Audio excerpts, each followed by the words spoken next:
नमस्कार दर्शक बंधु। आज हूँ अगस्ट मास 26 तारिख मंगलवार। एबे पाणीपाग नहीं आसला गोटे बड़ अपडेट। आगामी 5 दिन जाए दक्षिण ओडिशा रे प्रबल वर्षा संभावना। चलतु संपूर्ण खबर पर नजर पकाइबा। राज्यव्यापी वर्षा जारी रही बेले बंगोपसागर में पुणी एक लघुचाप सृष्टि होउछि। यह आसंता 48 घंटा मध्य सक्रिय हेबो। आंचलिक पाणीपाग विज्ञान केन्द्र पक्षर कहुछि जे राज्य रे विभिन्न स्थान रे वर्षा जारी रही। आहुरी 5 दिन पर्यंत प्रबल वर्षा नहीं अलर्ट जारी करिछि आंचलिक पाणीपाग केन्द्र।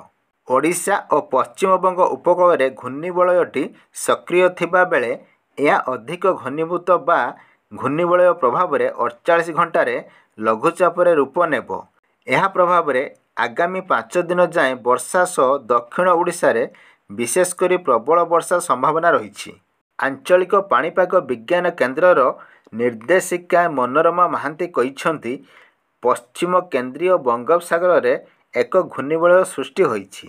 ओडिशा और पश्चिमबंग उपकूल में घूर्णिबलयटी सक्रिय थिबा बेले यह अधिक घनीभूत बा घूर्णिबलय प्रभाव में 48 घंटे लघुचाप रूप नेब। यह प्रभाव में आगामी 5 दिन जाए वर्षा सह दक्षिण ओडिशा रे विशेषकर प्रबल वर्षा संभावना रही। 24 घंटे सारा राज्य में हालुकारु मध्यम धरणर वर्षा हेबो। जिलागुड़िक है जाजपुर, जगतसिंहपुर, ढेंकानाल, केन्द्रापड़ा, कटक, मयूरभंज, केन्दुझर, रायगड़ा, गजपति और कोरापुट जिला को प्रबल वर्षा पाई येलो वार्निंग जारी होइछि। सेबळे आज सारा राज्य में वर्षा सह रायगड़ा और गजपति प्रबल रु अति प्रबल वर्षा ऑरेंज वार्निंग जारी करिछि पाणीपाग विभाग।